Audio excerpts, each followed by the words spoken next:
সবাইকে স্বাগত জানাচ্ছি। আমি রাসেল। আশা করছি আপনারা সবাই ভালো আছেন এবং ভালোর দলে আছেন। আমরা সবাই খুব বেশি এক্সাইটেড, কারণ আবারও এয়ারটেল ফিরে এসেছে সেই পুরনো সুর নিয়ে, এবং বন্ধুরা হারিয়ে যাচ্ছে ভয়ের রাজ্য অচিনপুরে। যখন তখন প্রত্যেক বৃহস্পতিবার অচিনপুর নিয়ে ফিরে আসি আমরা। আশা করছি অচিনপুরে আপনার সময়টা ভয়ঙ্কর কাটছে। আমরা যেটা করতে চাই সেটা হচ্ছে আপনাদের একটা খবর জানিয়ে দিতে চাই, এবং এই খবরটি হচ্ছে অচিনপুর সহ তোমার পছন্দের সব কন্টেন্ট ইউটিউবে আনলিমিটেড স্ট্রিম করতে পারবে এয়ারটেল বেস্ট স্ট্রিমিং প্যাকে 179 টাকায় 30 দিন আনলিমিটেড ইউটিউব স্ট্রিমিং করতে ভিজিট করো মাই এয়ারটেল অ্যাপ। আমরা চলে যাব আমাদের আজকের ঘটনা, এবং ঘটনা আপনারা জানেন যে আমরা যে ঘটনাগুলো এখন আপনাদেরকে শোনাচ্ছি তার বেশিরভাগই আসলে বন্ধুদের নিয়ে। আজকেও তার ব্যতিক্রম নয়। আজকেও আমরা একটা ঘটনা শেয়ার করব যেটা হচ্ছে বন্ধুর কাছ থেকেই সংগ্রহ করেছেন আমাদের অনেক পছন্দের স্টোরি টেলার সাবিত আলম, এবং সাবিত আলমের কাছ থেকে আমরা সেই ঘটনাটাই শুনবো। চলুন কথা না বাড়িয়ে সরাসরি ঘটনায় যাওয়া যাক। আসসালামু আলাইকুম রাসেল ভাই ও প্রিয় শ্রোতা বন্ধুরা, কেমন আছেন আপনারা? আশা করি আল্লাহর রহমতে আপনারা সবাই খুব ভালো আছেন এবং সুস্থ আছেন। আমিও ভালো আছি এবং সুস্থ আছি। আমি আপনাদের সবার পছন্দের শো ভূত.com এর মডারেটর এবং একনিষ্ঠ ভক্ত মোহাম্মদ সাবিত আলম, লিখছি ময়মনসিংহ বিভাগ থেকে। আজ আমি যে ঘটনাটি নিয়ে হাজির হয়েছি সেটি আমি শুনেছি আমার কলেজ লাইফের বন্ধু ফরহাদের কাছ থেকে। গত শবে বরাতের ছুটিতে ফরহাদ ময়মনসিংহ আসার পর কথায় কথায় ফরহাদ এই ঘটনাটি শেয়ার করে। আমি আমার কথাগুলো আর না বাড়িয়ে ফরহাদের কাছে চলে যেতে চাই, যার ঘটনা আজ আমি আপনাদের জন্য নিয়ে এসেছি। ঘটনা শোনার আগে দয়া করে আপনারা সবাই আল্লাহর নাম স্মরণ করবেন। ফরহাদের বলা ঘটনাটি আমি ফরহাদের ভাষাতেই আপনাদের সামনে উপস্থাপন করছি, এবং অনিচ্ছাকৃত ভুল ত্রুটির জন্য ক্ষমা প্রার্থনা করছি। বলছে ফরহাদ। আসসালামু আলাইকুম। আশা করি আপনি এবং আপনার পরিবার সকলেই সুস্থ আছেন। আজ আমি আপনাদের মাঝে এমন একটি ঘটনা বলতে চাচ্ছি যা আমার সাথেই ঘটেছিল। এটি কোনো শোনা গল্প নয় যা আমি অন্যের কাছ থেকে শুনে আপনাদেরকে বলছি, বরং আমি নিজে সবকিছু বাস্তবে অনুভব ও উপলব্ধি করেছি। এমন না যে আমি শুধু অনুভব করেছি, বরং এই ঘটনার জন্য আমিও আমার পরিবার যে কঠিন সময় কষ্টের সাথে অতিবাহিত করেছি সেটা বলে বোঝাবার মতো নয়। যখন এই ঘটনাটি শুনবেন তখন আপনারাও এই ভয়টাকে অনুভব করবেন বলে আমার ধারণা। ঘটনার শুরুতেই আমি আপনাদের জানিয়ে রাখি যে আমার জন্ম ও বেড়ে ওঠা মোটামুটি খুব টাকাওয়ালা পরিবারে। যদিও আমার জন্ম গ্রামে হয়েছিল, কিন্তু ছোট থেকেই আমি গ্রামের পরিবেশ একদমই পছন্দ করতাম না।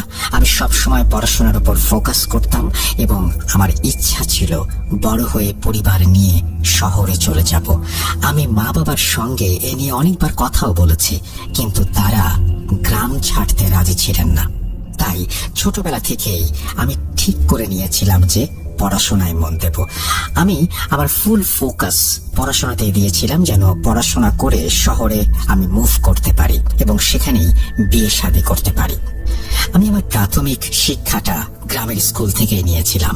এরপর যখন কলেজে ভর্তি হওয়ার সময় এলো তখন আমি ময়মনসিংহের কলেজ বেছে নিলাম। আমার মা বাবার নানান বিরোধিতা সত্ত্বেও আমি জেদ করে আমার কথায় অনড় রইলাম এবং ময়মনসিংহে চলে আসলাম। এখানেই একটি মেসে আমি থাকতে শুরু করলাম এবং পড়াশোনা চালিয়ে যেতে লাগলাম। এরপর আস্তে আস্তে আমি আমার কলেজের পড়াশোনা শহর থেকে শেষ করলাম। এই সময়ের মাঝে আমার গ্রামে যাওয়া আসা চলতেই থাকলো। কলেজ শেষ করার পর আমি ঢাকার নাম করা একটি বিশ্ববিদ্যালয় থেকে ইঞ্জিনিয়ারিং এর ডিগ্রি নিলাম। স্নাতক শেষ হওয়ার পরপরই আমার খুব ভালো একটা চাকরি হয়ে গেল। আলহামদুলিল্লাহ, চাকরি পাওয়ার পর আমি ঢাকা মুভ করি।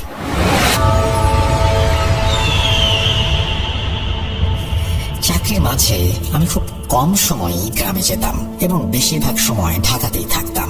তারপর এখানে আমার একজন মেয়েকে পছন্দ হয়ে গেল, আর আমি আমার মা বাবাকে না জানিয়েই তার সঙ্গে বিয়ে করে ফেললাম। আমার বিয়ের কথা জানার পর আমার ওপর আমার মা বাবা খুবই নাখোশ হলো। যদিও আমি তাদের কাছ থেকে অনুমতি নিতে চেয়েছিলাম না, কারণ আমি জানতামই যে তারা নিষেধই করবেন। আমার গ্রামে থাকা একদমই ভালো লাগতো না, আর আমার পরিবার চাচ্ছিল আমার বিয়ে নিজেদের পরিবারের কোনো আত্মীয়ের মেয়ের সাথে হোক, মানে আমার ভাবির ছোট বোনের সঙ্গে। কিন্তু আমি আগে থেকেই বলেছি, যেহেতু গ্রামে থাকা আমার একেবারেই পছন্দ নয়, সেহেতু আমি গ্রামে বিয়েও করব না। আমার কথা কারো অপছন্দ হলে তার জন্য আমি ক্ষমা চেয়ে নিচ্ছি। তবুও আমি বলতে চাই, যদিও আমার জন্ম বেড়ে ওঠা গ্রামে, তবুও গ্রামের মানুষের কিছু কিছু ব্যাপার আমার একেবারেই পছন্দ ছিল না। কথায় কথায় ছোট ছোট বিষয় নিয়ে ঝগড়াঝাটি, অহংকারের জন্য ছোটখাটো বিষয়গুলোকে বেশ বড় করে তোলা, আর প্রতিটি সমস্যাতেই কুসংস্কারাচ্ছন্নতা এবং কালো জাদু বা জাদুকরিনীর প্রভাব, এই সমস্ত ব্যাপার একদম নিত্য নৈমিত্তিক। আমি ছোটবেলা থেকেই এই পরিবেশ পছন্দ করতাম না। বিয়ে হওয়ার পর আমি ঢাকার একটা বড় সোসাইটিতে একটা বাসা ভাড়া নেই। আম্মু আব্বুকে রাজি করানোর অনেক চেষ্টা করেছিলাম, কিন্তু প্রথমে তারা রাজি হচ্ছিলেন না। তবে ধীরে ধীরে তারা একটু একটু করে নরম হতে শুরু করলেন। শেষ পর্যন্ত তারা রাগারাগি শেষ করে আমার ভাই, আব্বা, আম্মা সবাই আমার বাসায় আসলেন। আমার ভাই তার পরিবারের সঙ্গে এসেছিলেন। তাদের দেখে আমি খুব খুশি হয়েছিলাম, মনে শান্তিও হলো যে আম্মা আব্বার রাগারাগির অবসান হলো আজ, আলহামদুলিল্লাহ। আমার ভাবি আমার ভাইয়ের সঙ্গেই ছিলেন, কিন্তু ভাবির মুড খুব খারাপ ছিল, কারণ তার ছোট বোনের সঙ্গে আম্মা আব্বা আমার বিয়ের পরিকল্পনা করেছিলেন। তিনি আমাকে না সালাম দিলেন আর না আমার কোনো কথার উত্তর দিলেন। তার চেহারায় বিরক্তির ছাপ লেগেই রইল। আম্মা এবং আব্বা আমার ভাইয়ের সাথে বাসায় 2 দিন ছিলেন। আমি তাদের নিয়ে অনেক এনজয় করেছি, শহর দেখিয়েছি, নানা জায়গায় ঘুরিয়েছি, রেস্টুরেন্টে নিয়ে গিয়ে খাইয়েছি। আমার জন্য যেন ঈদের সময় এসে গিয়েছিল। এরপর আমার বাসায় 2 দিন থাকার পর তারা আবার গ্রামে চলে গেলেন। একদিন রাতের কথা, আমার মুড সেদিন খুব ভালো ছিল, আর আমার স্ত্রীও আমার সঙ্গে ছিলেন। আমরা দুজন বসে গল্প করছিলাম যে বাহ, আম্মা আব্বার রাত তো শেষ হয়ে গেল। এরপরে আমার স্ত্রী আমাকে বলল, তুমি ওই ছোট মেয়ের ঝুড়িটা দেখেছো? আমি বললাম, কোনটা? তিনি বললেন, ওই যে যেখানে আমি আমার চুল রাখি। আমার স্ত্রীর একটা অভ্যাস ছিল যে যখনই তিনি মাথায় ব্রাশ করতেন, তখন যেসব চুল পড়ে যেত সেগুলো তিনি একটি ময়লার ঝুড়িতে আলাদা করে রাখতেন। এখনো তিনি বিছানায় বসে ব্রাশ করছিলেন, কিন্তু সেই ঝুড়িটা তিনি খুঁজে পাচ্ছিলেন না। আমি জানি না যে তাকে এই টোটকা কে বলেছিল যে সব সময় ভাঙা চুল আলাদা একটা ঝুড়িতে রাখতে হয়। যখন ঝুড়িটা পূর্ণ হয়ে যেত, তখন তিনি সেই চুলগুলো পুড়িয়ে ফেলতেন। আমি একবার থেকে জিজ্ঞেস করেছিলাম যে তিনি কেন এই কাজ করেন। তিনি বলেছিলেন, আসলে আমি কারণটা জানি না, কিন্তু আমার মা বলতেন যে ছেঁড়া বা পড়ে যাওয়া চুল এভাবে কখনো এদিক সেদিক ফেলে রেখো না। সম্ভবত এই কারণে আমার স্ত্রী বিষয়টাকে খুব সিরিয়াসলি নিয়েছিল, এবং সেই ঝুড়িটা খুঁজে না পাওয়ায় তাকে খুবই বিচলিত দেখাচ্ছিল।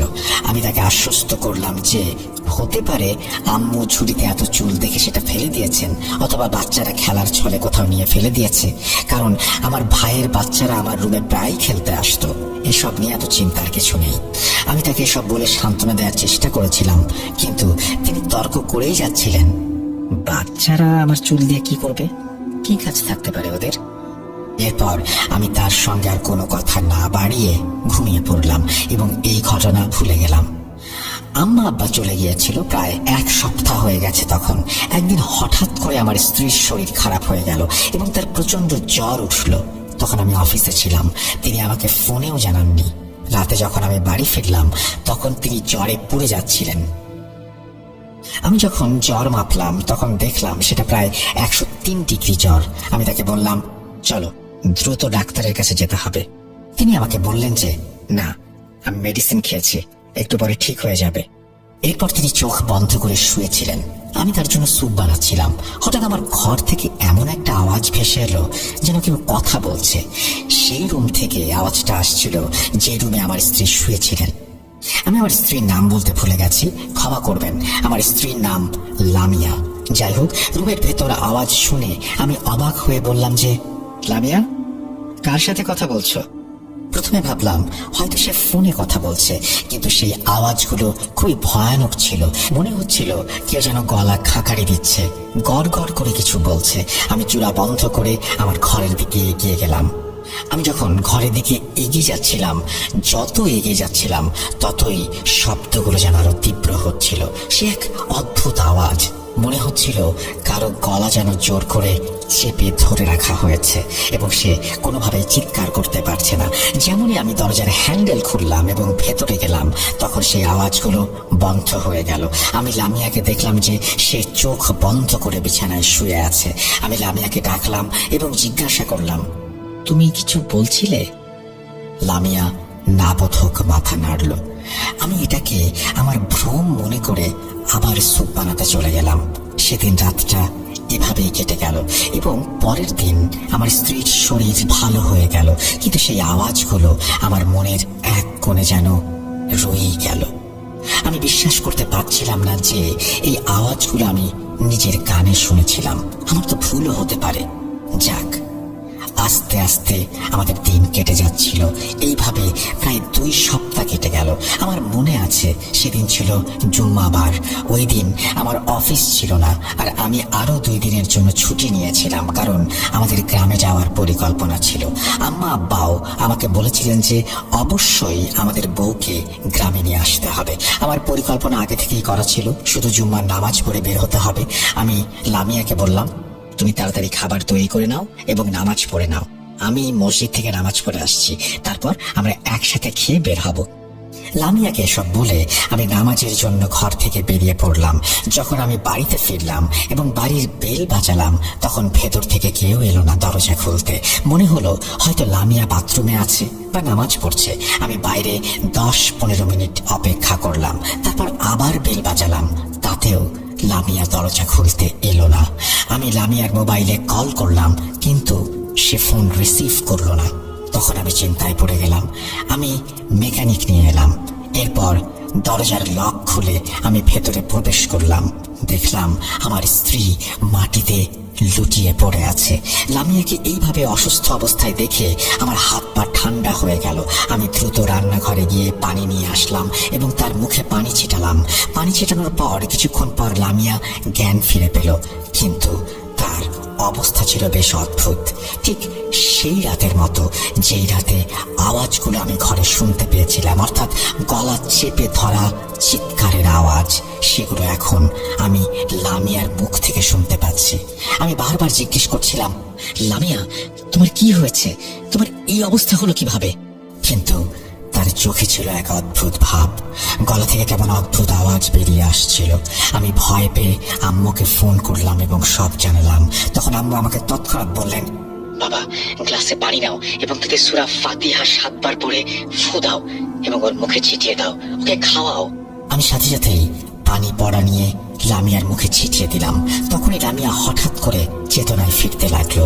অবাক হয়ে আমার দিকে তাকিয়ে জিজ্ঞেস করতে লাগলো, কি হয়েছে? ও আমাকে জিজ্ঞেস করেছিল কেন আমি এত দুশ্চিন্তায় আছি। আমি লামিয়াকে জিজ্ঞেস করলাম, এর আগে বলো তো, তোমার কি হয়েছে? তুমি এখানে বেহুশ হয়ে পড়েছিলে। উত্তরে লামিয়া বলল, আমার তো কিছু মনে নেই, শুধু শেষের কথাটা মনে আছে যে আমি নামাজের নিয়ত করছিলাম, তারপর হঠাৎ সব অন্ধকার হয়ে গেল। এখন যখন চোখ খুললাম তখন তোমাকে দেখতে পারছি যে তুমি দুশ্চিন্তায় দাঁড়িয়ে আছো। আচ্ছা বলো তো, আমার কি হয়েছিল? আমি লামিয়াকে বললাম, হয়তো ধকলের কারণে তুমি জ্ঞান হারিয়েছো, এতে ভয় পাওয়ার কিছু নেই। এরপর আমি যখন লামিয়াকে ডাক্তারের কাছে নিয়ে গেলাম, তখন আমার জন্য সুখবরটা অপেক্ষা করছিল। সেই সুখবর প্রতিটি ছেলের জীবনেই একটা স্বপ্ন হয়ে আসে। আমি জানতে পারলাম যে আমি বাবা হচ্ছি। যখন এই খবর আম্মা আব্বার কাছে পৌঁছালো, তখন তারা খুশিতে পাগল হয়ে গেল। আমি যখন আমার স্ত্রীকে নিয়ে গ্রামে পৌঁছালাম, সেখানে ঈদ উৎসব চলছিল। আমাদের এমন অভ্যর্থনা হলো যেমনটা কোনো রাজপুত্র ও রাজকন্যারা হয়। কিন্তু আমরা যখন ঘরে প্রবেশও করিনি, তখনই আমার স্ত্রী আবার হঠাৎ করে মাটিতে পড়ে গেল। সে মেঝেতে পড়ে এমন তোলপাড় শুরু করলো যেন মাছ পানি ছেড়ে ডাঙায় উঠে এসেছে। সে জোরে জোরে হাত পা ছুটছিল এবং তার মুখ থেকে সাদা ফেনা বের হচ্ছিল। আব্বু দ্রুত কর্মচারীদের ডাকলেন এবং ডাক্তারকে ডাকলেন। ডাক্তার যখন তাকে ইঞ্জেকশন দিলেন, তখন কিছুটা শান্তি পেয়ে সে ঘুমিয়ে গেল। যে বাড়িতে একটু আগেও আনন্দের পরিবেশ ছিল, সেখানে এখন সবাই চিন্তিত। শুধুমাত্র আমার ভাবি বাদে তাকে একদমই চিন্তিত লাগছিল না, বরং লামিয়ার এই অবস্থায় ভাবির মুখে হাসি ছিল। আমার মনে হঠাৎ একটা কথার উদয় হলো, ভাবি হয়তো এখনো আমার ওপরে নারাজ। আমি জানতাম তার এই আচরণের কারণ কি, যেহেতু আমি তার বোনকে বিয়ে করিনি। আমি ব্যাপারটা তখনকার মতো এড়িয়ে গেলাম। আরো একবার আপনাদেরকে মনে করে দিয়ে, আপনারা শুনছেন ভূত.com presents Achinpur haunted by Airtel. এবার ভয় রাজ্য অচিনপুরে বন্ধুর সাথে হারিয়ে যান বাধাহীন, কারণ এয়ারটেল নিয়ে এলো স্পেশাল স্ট্রিমিং প্যাক অচিনপুর শুধুমাত্র আপনার জন্য। মাত্র 29 টাকায় 24 ঘন্টা আনলিমিটেড ইউটিউব স্ট্রিমিং করতে ভিজিট করুন মাই এয়ারটেল অ্যাপ অথবা ডায়াল করুন *4*029#। আমরা চলে যাব আবারও ঘটনায়। চলুন শুরু করা যাক।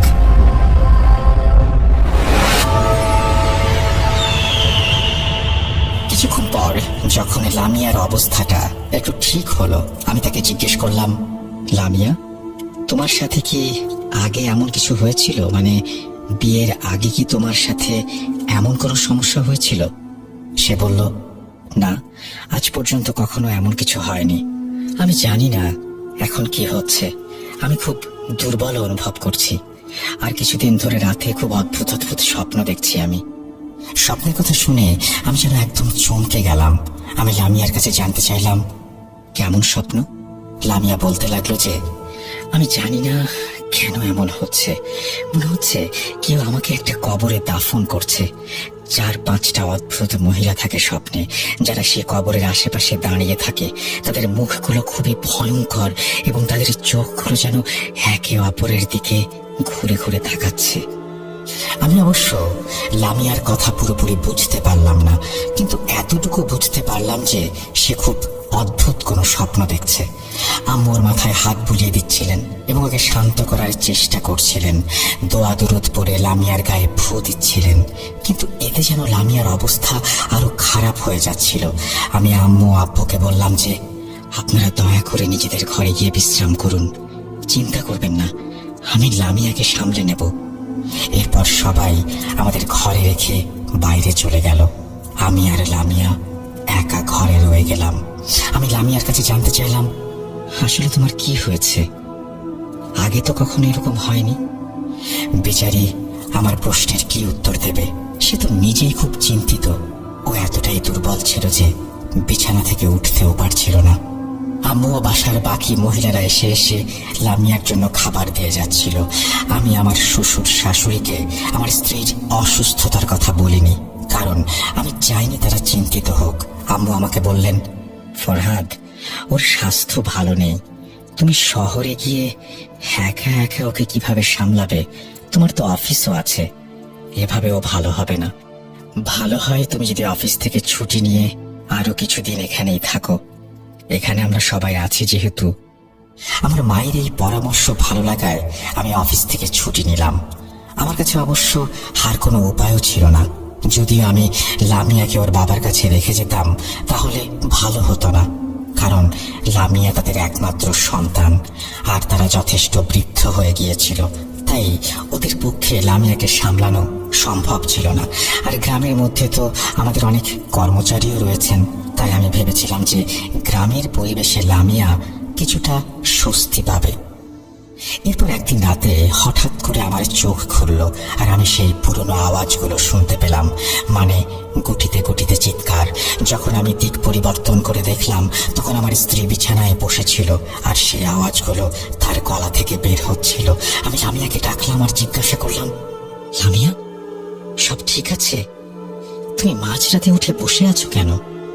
কিন্তু লামিয়ার কাছ থেকে কোনো উত্তর আসলো না। শুধু অদ্ভুত ধরনের গলা থেকে আসা চিৎকারের মতো আওয়াজ শুনতে পেলাম, কিন্তু সেগুলো আসলে চিৎকার ছিল না, বরং একটু হালকা, যেন সিটি বাজানোর মতো। যখন দেখলাম সে আমার কথা শুনছে না, তখন আমিও উঠে বসলাম। আমি যখন তার কাঁধে হাত রাখলাম, তখন সে একদম ঝাঁকুনি দিয়ে হাত ছাড়িয়ে নিল। আমি বারবার জিজ্ঞাসা করলাম, লামিয়া, যদি কোনো সমস্যা থাকে আমাকে বলো, এখানে থাকতে তোমার যদি ভালো না লাগে তাও আমাকে বলো, আমরা শহরে চলে যাব। এরপর হঠাৎ করে সে আমার দিকে তাকিয়ে অদ্ভুত একটা আওয়াজ করে বলল, হয়ে গিয়ে বিয়ে করলি কেন?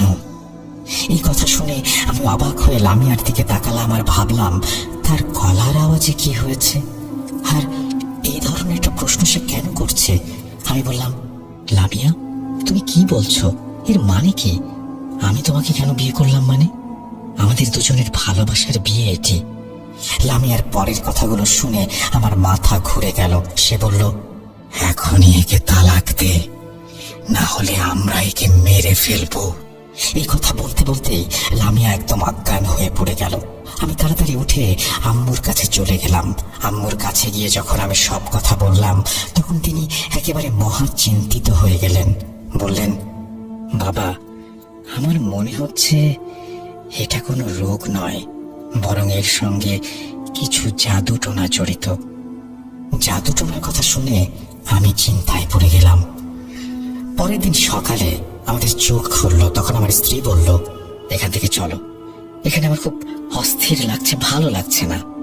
আমিও বুঝতে পারলাম যেদিন থেকে আমরা এখানে এসেছি সেদিন থেকে লামিয়ার শরীর আরো খারাপ হতে শুরু করেছে। আমি আম্মু আব্বুর অনুমতি ও দোয়া নিয়ে শহরের দিকে রওনা দিলাম। শহরে এসে কিছুদিন পরিস্থিতি ভালোই ছিল, যদিও মাঝে মাঝে লামিয়ার শরীর খারাপ হয়ে যেত, কিন্তু আল্লাহর শুকরিয়াতে তেমন কিছু হয়নি। এরপর আমার ছেলের জন্ম হলো। এই সময়েও কিছুটা সমস্যা চলছিল, যেমন হঠাৎ আমার স্ত্রীর অজ্ঞান হয়ে যাওয়া, মুখে অদ্ভুত আওয়াজ করা, তারপর সবকিছু আবার স্বাভাবিক হতে শুরু করলো। কিন্তু সবকিছু আবার শুরু হলো যখন আমার ছেলের বয়স 11 মাস হলো।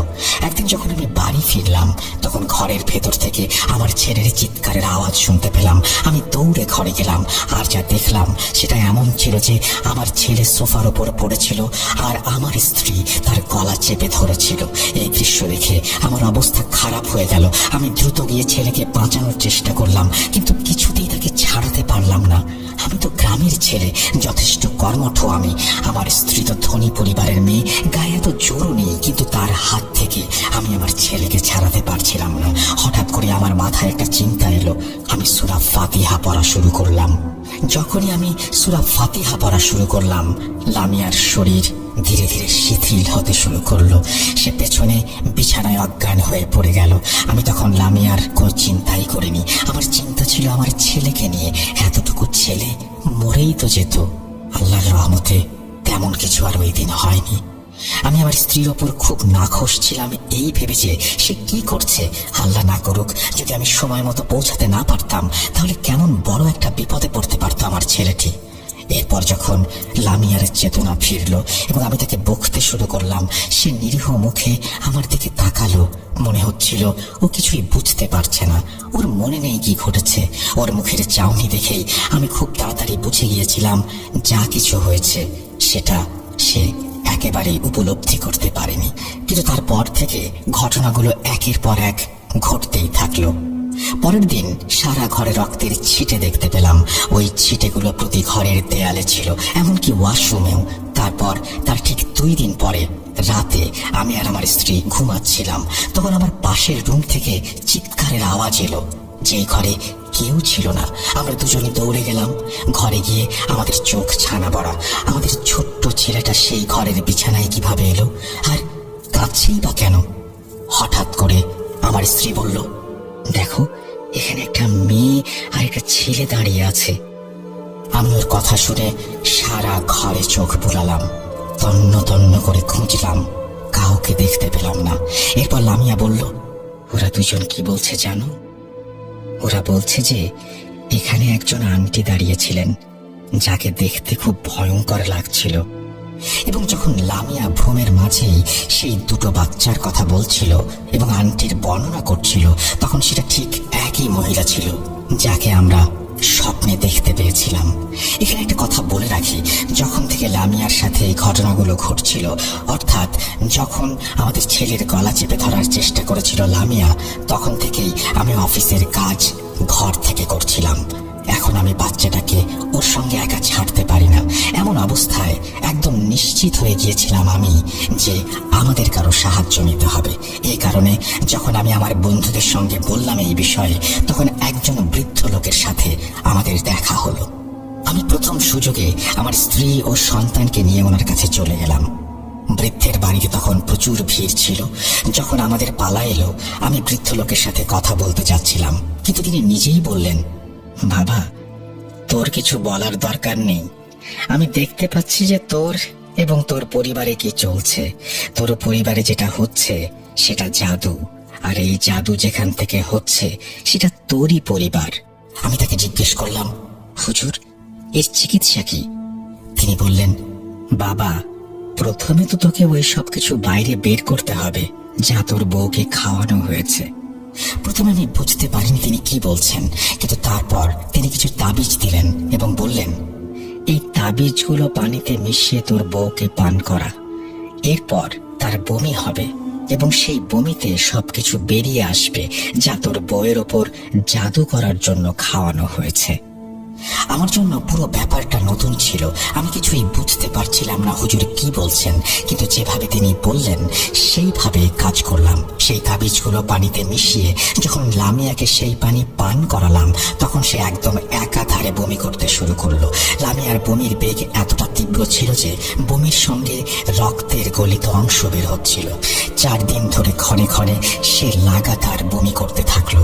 কখনো তার বমিতে চুলের গুচ্ছ বের হচ্ছিল, কখনো অদ্ভুত ধরনের কিছু হাড়।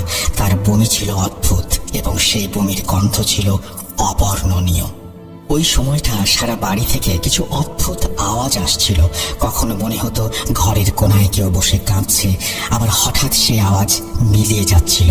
কখনো মনে হতো রাতের বেলায় ছাদের ওপর কেউ হাঁটছে, হঠাৎ লাফাচ্ছে। এই আওয়াজগুলো এত ভয়ঙ্কর ছিল যে একজন সাহসী মানুষের পক্ষেও তা হজম করা সম্ভব না। আমরা আমাদের ছোট ছেলেটার সাথেই ঘরে ঘুমাচ্ছিলাম। একদিন সকালে উঠতেই দেখি বাইরে জমির সব ফার্নিচার উল্টে পড়ে আছে।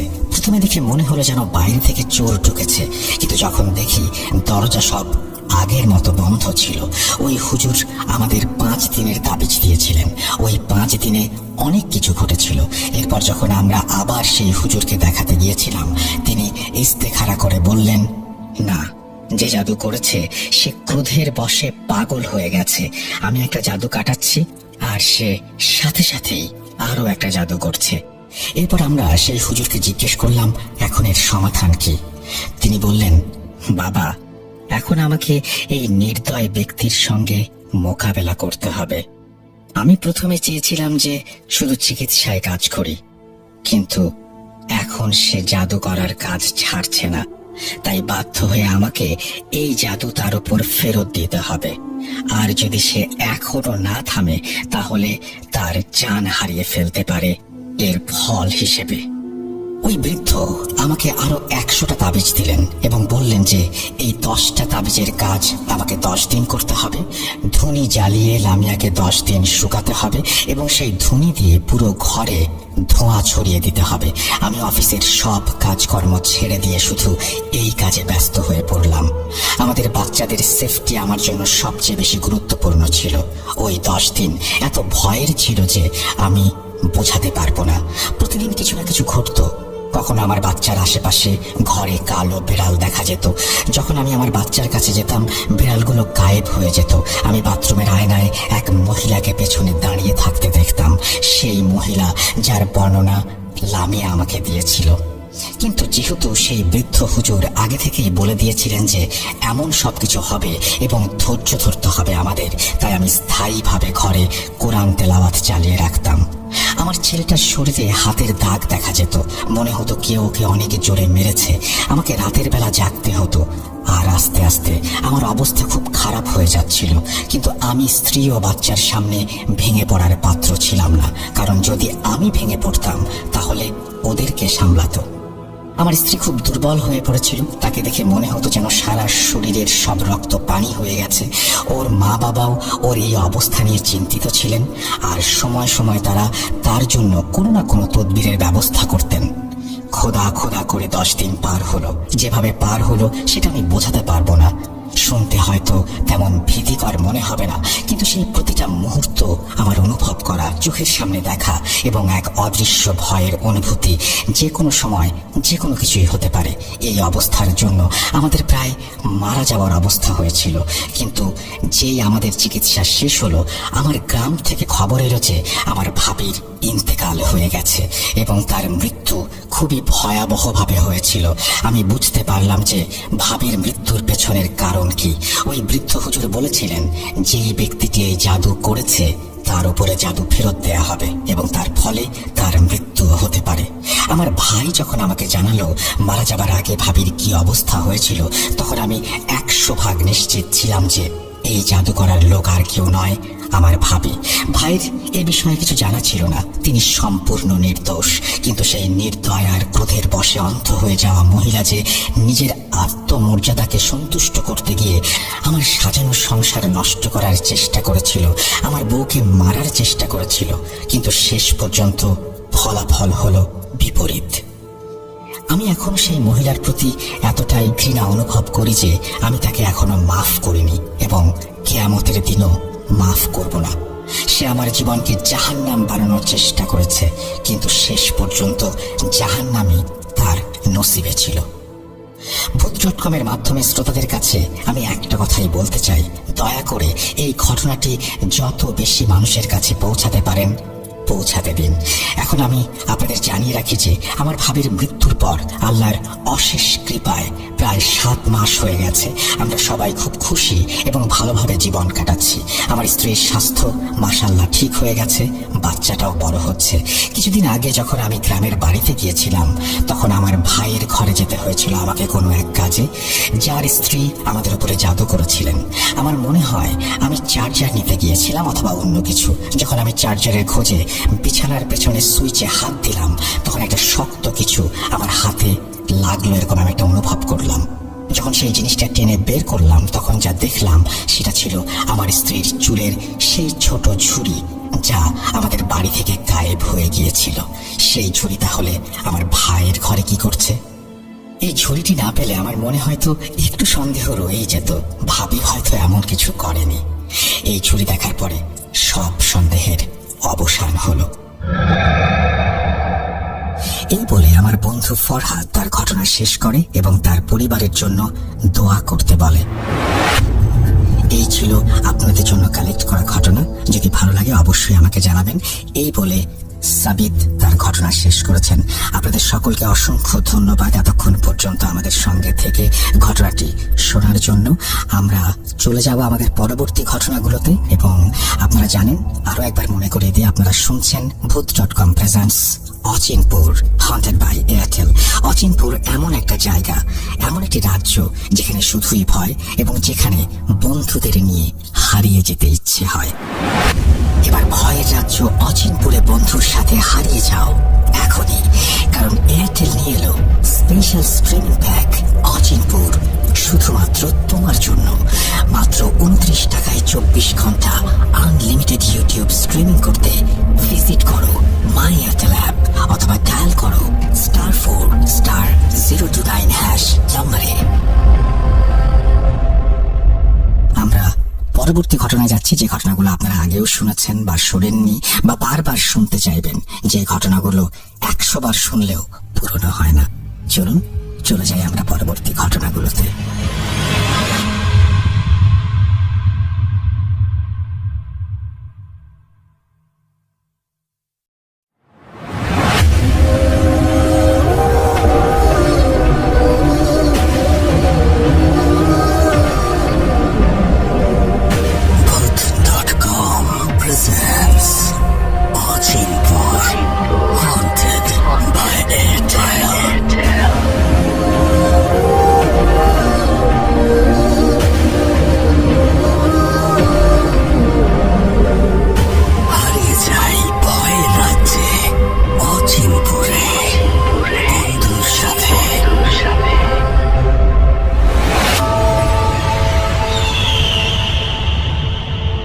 আসসালামু আলাইকুম।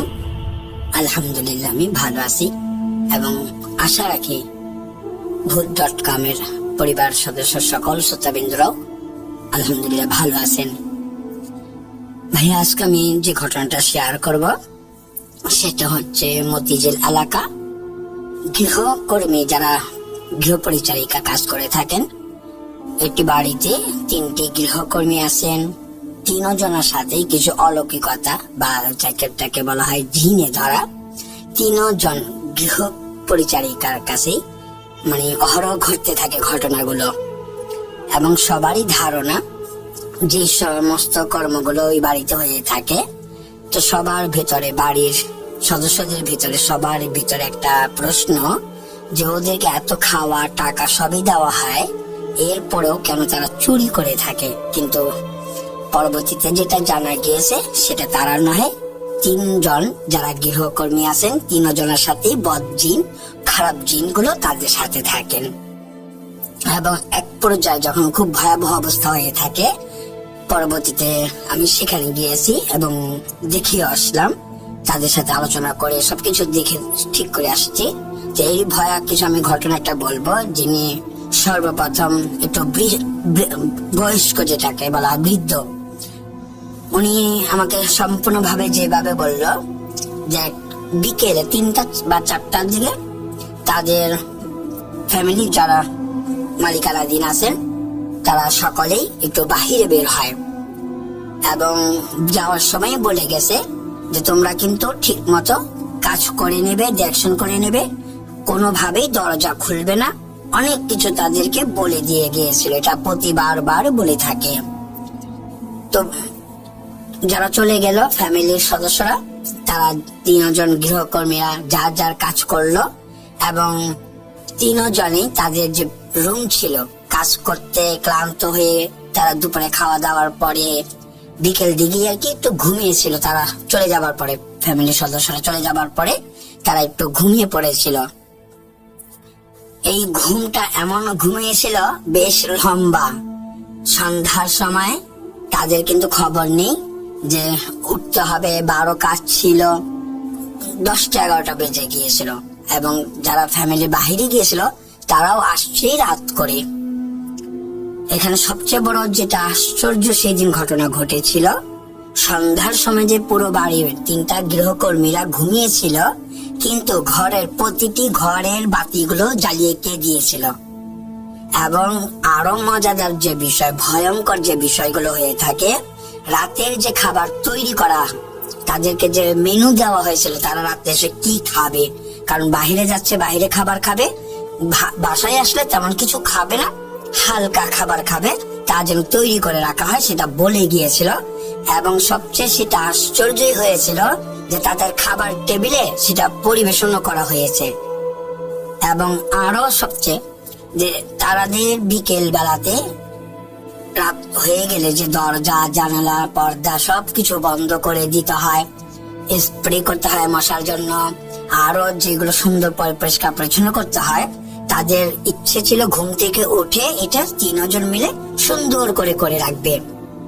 কিন্তু যখন এই ফ্যামিলির সদস্য বাড়ির যেটা তারা আসে বাইরে থেকে এসে, তারা ঘরে প্রবেশ করে এবং তাদের কুশল বিনিময়, যেটাকে বলে তোমরা কে কেমন কাজ করেছো, ঠিক আছে কিনা, মনে হচ্ছে আগের চাইতে তারা খুশি হলো এমনটা যে তারা ঘরে এসে দেখে এক আশ্চর্য পরিষ্কার এবং একটু পারফিউম দেওয়া, যেটা খুব ভালো খুশবু, মানে খুব সুগন্ধি তাদের লাগতেছে, উৎফুল্ল মন হয়ে গেল। তারা কেন যেন হঠাৎ করে 3 জন গৃহকর্মীর উপর সন্তুষ্ট হলো, খুব খুশি। কিন্তু গৃহকর্মী 3 জনে খুব ভয়ে ছিল, কারণ একটা বিষয়, তারা তো অনেক ঘুমিয়েছিল। এই কাজগুলো কি করে হলো তারা নিজেরাও জানতে পারতেছে না, বুঝতে পারতেছে না, কিন্তু ভয় কাতর। এইরকম তাদেরকে যখন বলা হলো যে আমরা ঘুমিয়েছিলাম, আপনারা আসার কিছুক্ষণ আগে ঘুম থেকে উঠে দেখি এই অবস্থা, প্রতিটি ঘরের বাতি জ্বলছে, পর্দা জানালা বন্ধ, এবং এইরকম পারফিউম দেওয়া, এবং বিশেষ করে খাবার টেবিলের মধ্যে যে আপনারা যে রাত্রে এসে খাবেন সেটাও পরিবেশন করা। কিন্তু বিশ্বাস করেন আমরা এগুলো করিনি।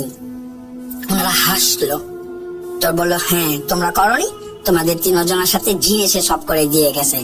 তখন তাদের এই কথাটুকু ভিতরে বিশ্বাস নিয়ে নিছে যিনি একজন বৃদ্ধ বয়স্ক যিনি মহিলা ছিলেন, উনি বিশ্বাস করে নিয়েছে। বাকি দুজনে ভয় এবং একটু সন্দেহজনক, যেটা হতে পারে না।